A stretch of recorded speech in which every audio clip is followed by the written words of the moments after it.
Today, we will hear from 3 members of our congregation. Their life experiences have been very different, but each of them in their journeys has either experienced for themselves the challenge of changing existing structures or witnessed other women doing just that.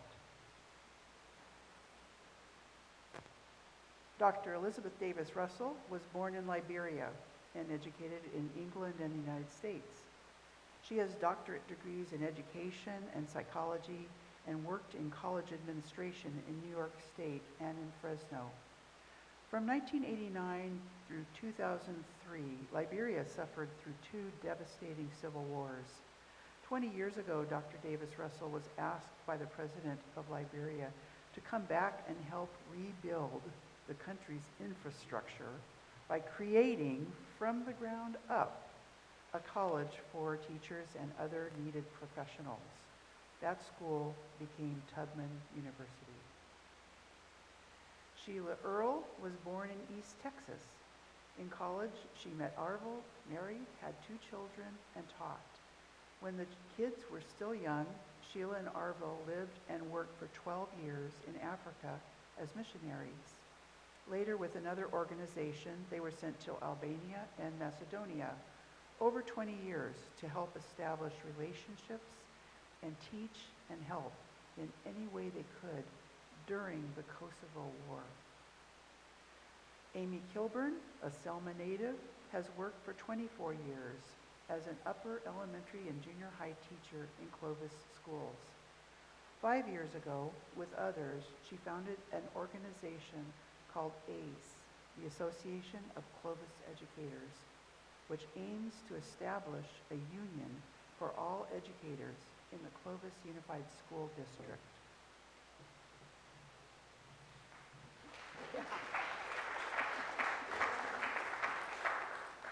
What a treat to be here.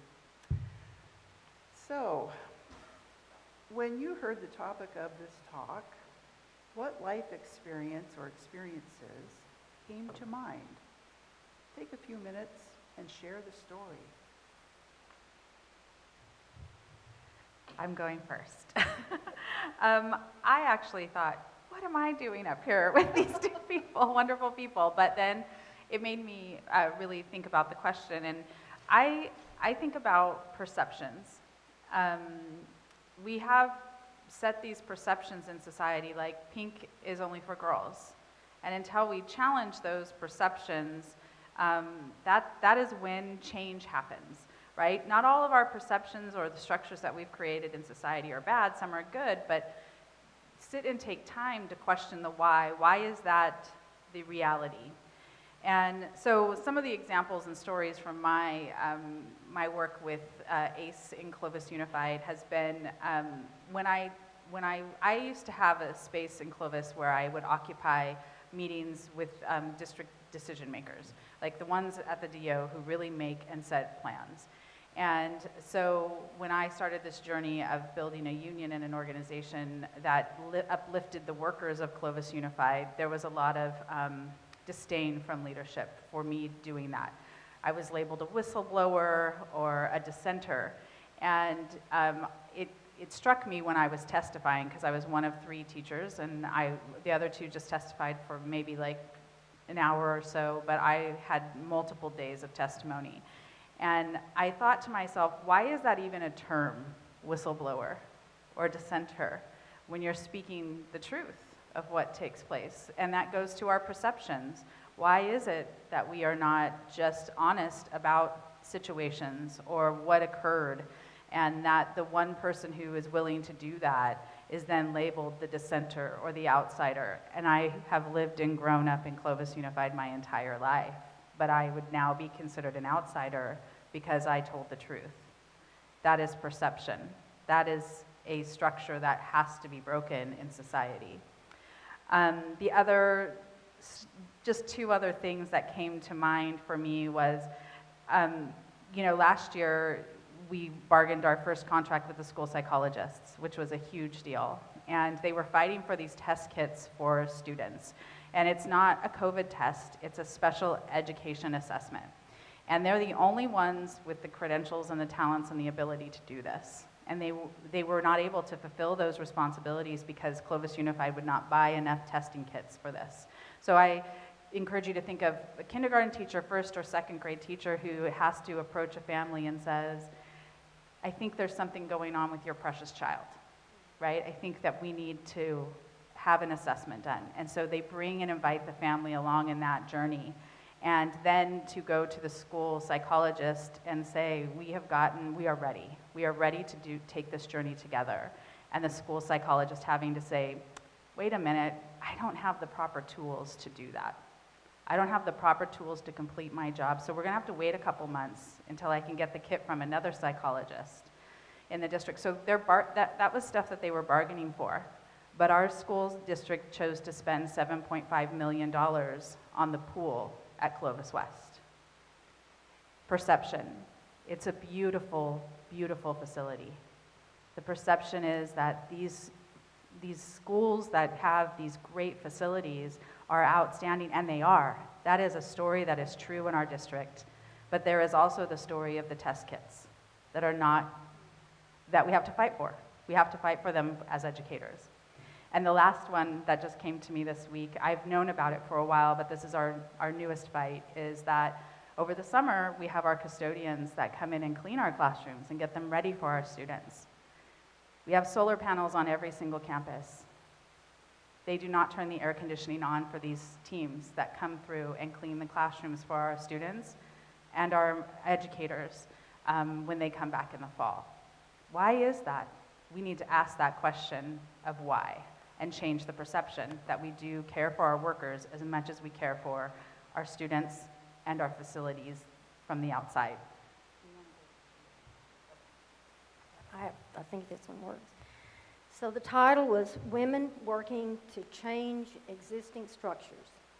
In 1999, it was decided by Milosevic, the dictator of Serbia, that in order to make Serbia great again, he would have to get rid of all the Albanians that lived in Kosovo.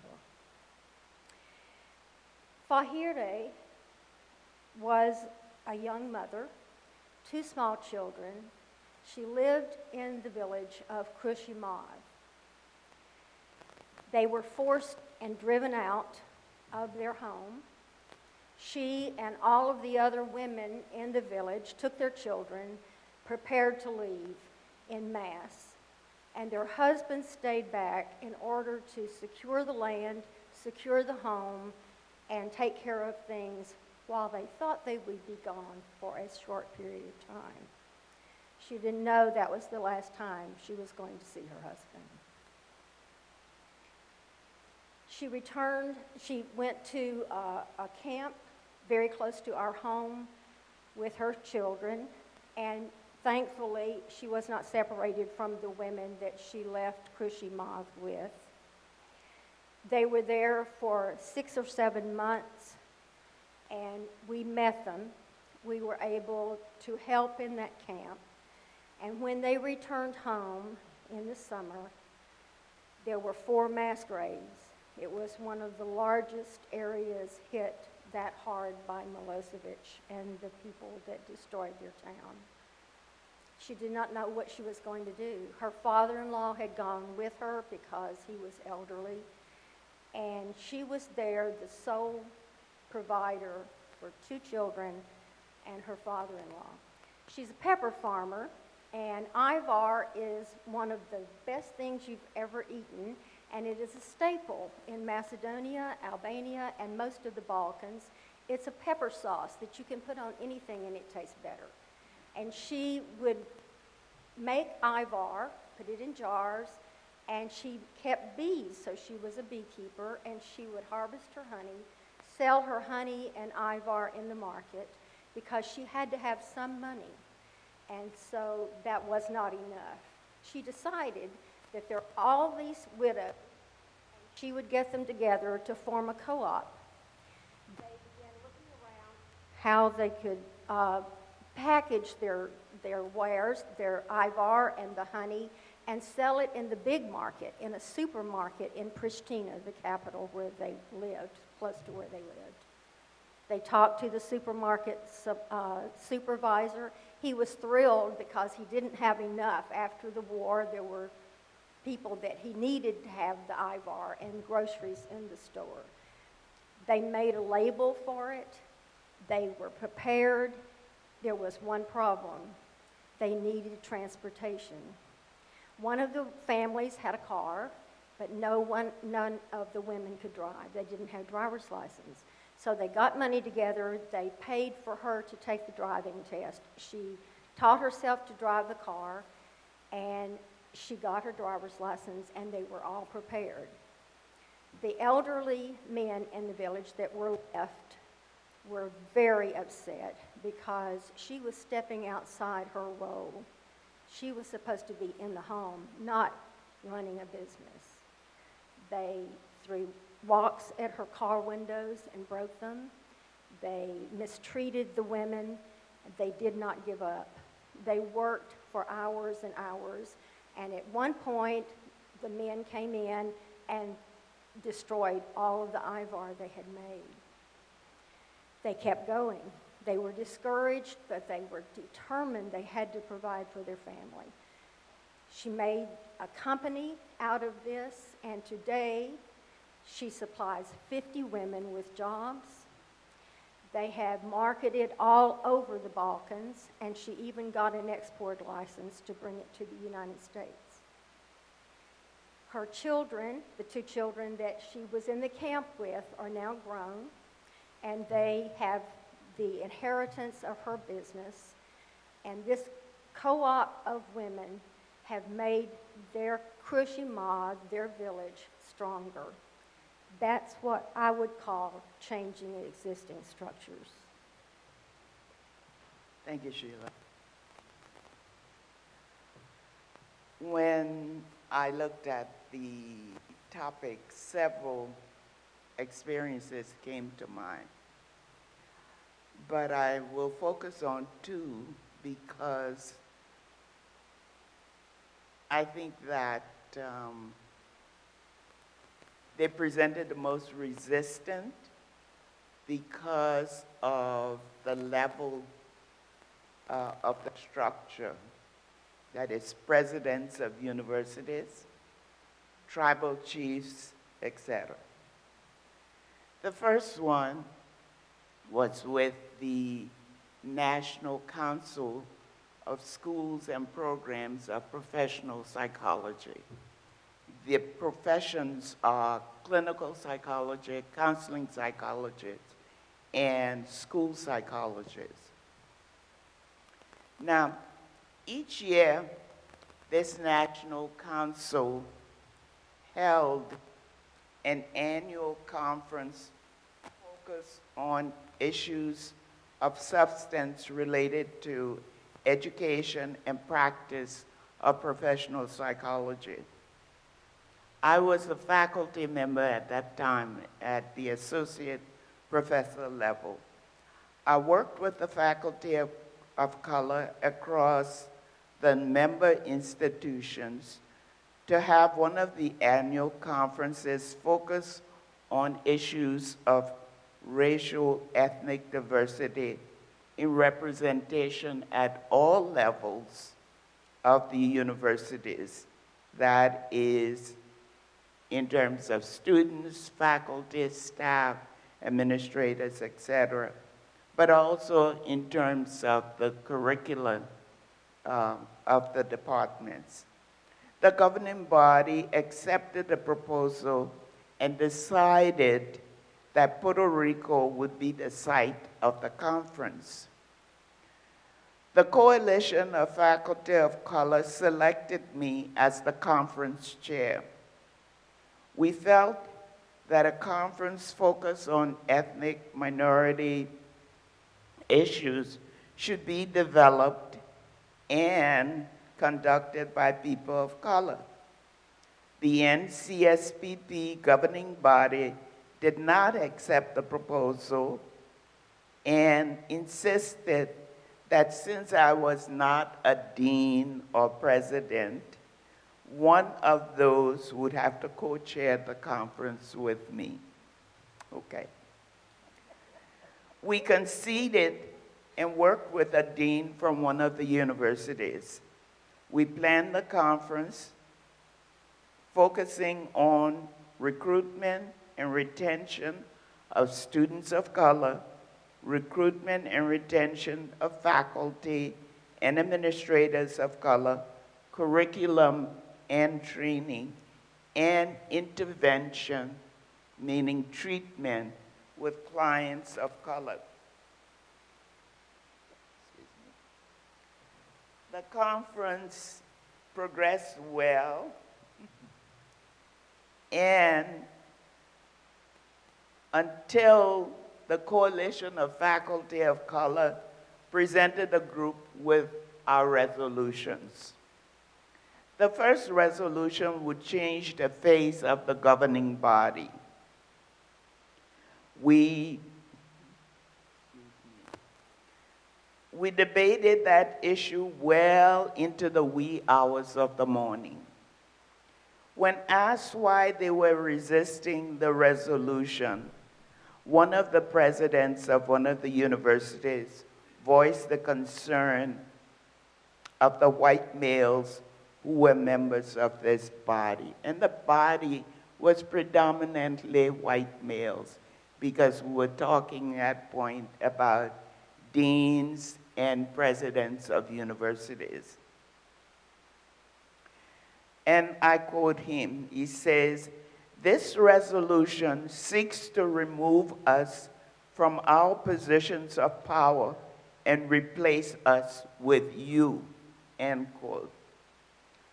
I responded that we were not seeking to strip them of their power, only to share the power with us by giving us a seat at the table. We then proposed a compromise. Each institution would be allowed to have up to 4 delegates, provided the third and fourth delegates were women and people of color. At about 4 o'clock in the morning, we agreed on the compromise, and it was voted into policy. The second experience came when I went to Liberia.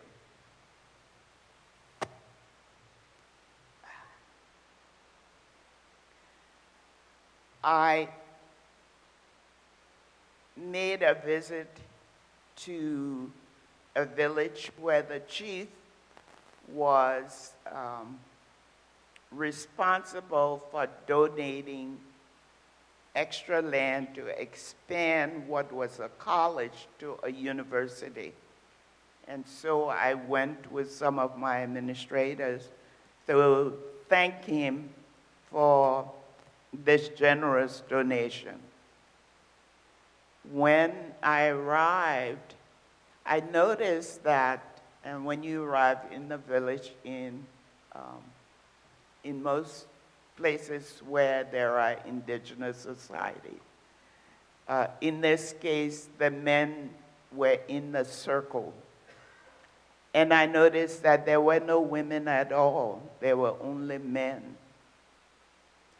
And always being a champion of women's rights, I respectfully, and I say respectfully because I had taught my doctoral clinical psychologist students that when you enter a different society, you must do that respectfully.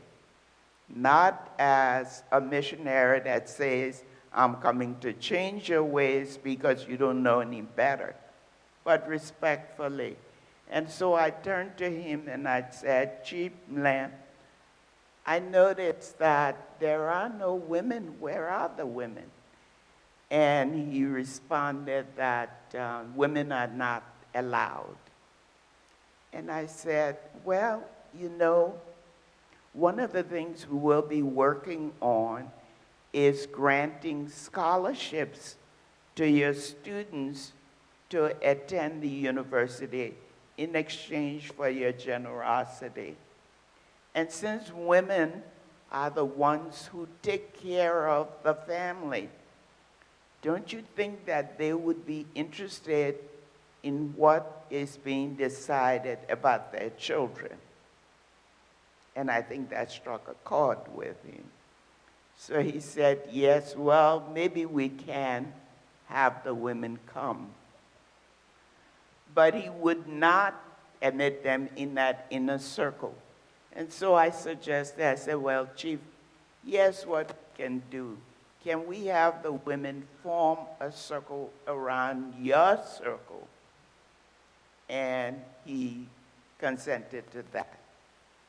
At that point, the realization that I was indeed tampering with, tinkering with, changing what had been centuries old, a patriarchal system. Thank you. How do you get the strength to be in the space to help make changes? For me, I try to remind myself that I'm not doing the work alone, and that comes in the form of like physical tokens. So today, generally on Sunday, I don't wear these because I want to be reminded on the work day. But like today, my necklace is from my great-grandmother. When she was alive, the highest form of education available to her, right, was high school. So when all of her great-granddaughters graduated from high school, they received a necklace like this. So my cousins, my female cousins, all have a necklace that's similar, and the diamonds are from her wedding ring set. So, you know, sometimes I'll go like this, and it will remind me of the people that came before me. My mom has given me some jewelry that has a message stamped on the inside that says, "You were made for this." So when I have that, it's with me. And then I always wear this bracelet that has a saying from my grandfather that says, "All anyone can do is try." And so those are the things that bring me, remind me that I'm not the only one to do this, that others have fought before me and are with me, and that my strength and my presence is required in this moment. So that's how I do it. So I thought long and hard about this question. My strength came from relationships with some very strong, determined, and caring women. The tremendous courage of these women in different societies over the 33 years that we lived and worked in Burkina Faso, West Africa, and in Albania, and in Macedonia with Albanian people. They're breaking with traditional expectations of them, and the restrictions that they were put on top of them, on top of everything else that they had to do, then the restrictions that were expected for them to stay in their place, and they didn't, strengthened me. One person in particular came to mind when I thought about this. You've heard me talk about Habibia, and I talked to Sarah yesterday, and she said, I know that name, I know that story, because you're going to hear me talk about her a lot if you're around me more than 15 minutes. She was the director of our kindergarten, and when we started the kindergarten, education was not free in kindergarten for Albanian children. Yes, for Macedonian children. No, for Albanian children.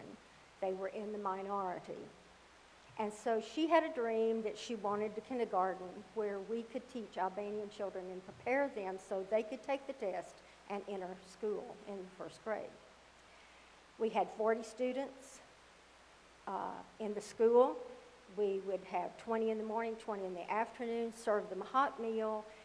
And it was not hard at all to get the mothers to want their children to come to school.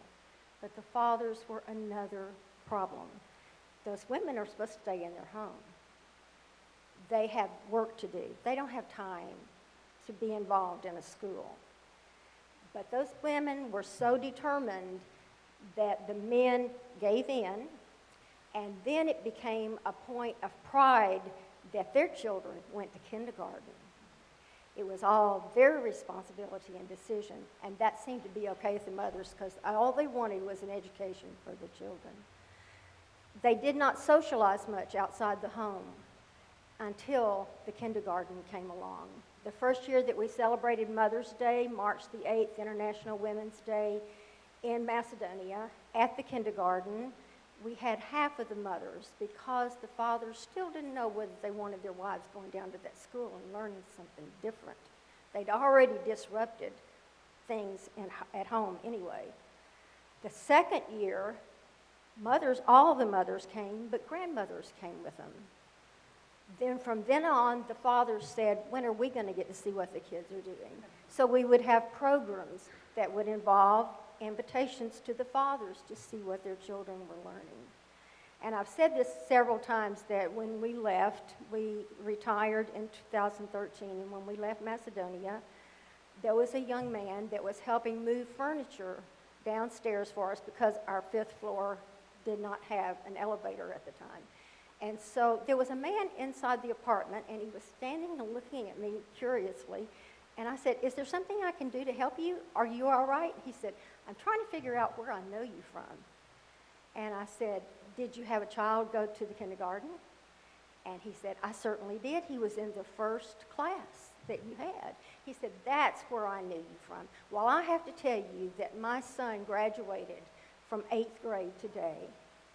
And he's the first person in our whole family of 5 generations that's gone to school. So the fathers did come around, but it was the courage of these women that gave me the strength to say, Habibia, we can do this, can't we? And she'd say, yes, we can. Yes, we can. I think that we get the strength at different stages in our lives. In the beginning stage of mine, I grew up with my paternal grandmother, Caldonia Mary Davis, and her mother, my great-grandmother, Ellen Ann Elizabeth Young. Those were the foundations upon which and upon whose shoulders I stand today. It was a very religious household because they were both missionaries. The kind of household where we had prayers in the evening, prayers in the morning. And all the kids were supposed to have their Bible verses memorized to say what we learned by rote, and so we knew our Bible verses, not having any idea what it meant. Over the years, I discerned that 3 of my grandmother's favorite Bible, not verses, but chapters, were the 23rd Psalm, Psalm 91, and Psalm 121. Now, I'm not a biblical scholar, but as I grew older, but also began to reflect upon those, I wanted to know what scholars said about these 3 Psalms or what in them. And as I looked at the 23rd Psalm, the reference to shepherd. Well, what does a shepherd do? A shepherd cares for. A shepherd provides care and guidance. There is a personal connection between the shepherd and his flock. A shepherd, we also see comfort and reassurance in times of difficulty. So it gave me a greater understanding of why that became one of my grandmother's favorite and one of my favorite today. That says, the Lord is my shepherd, I shall not want. He leadeth me besides the path of what? Right. He prepares a table before me, and so on.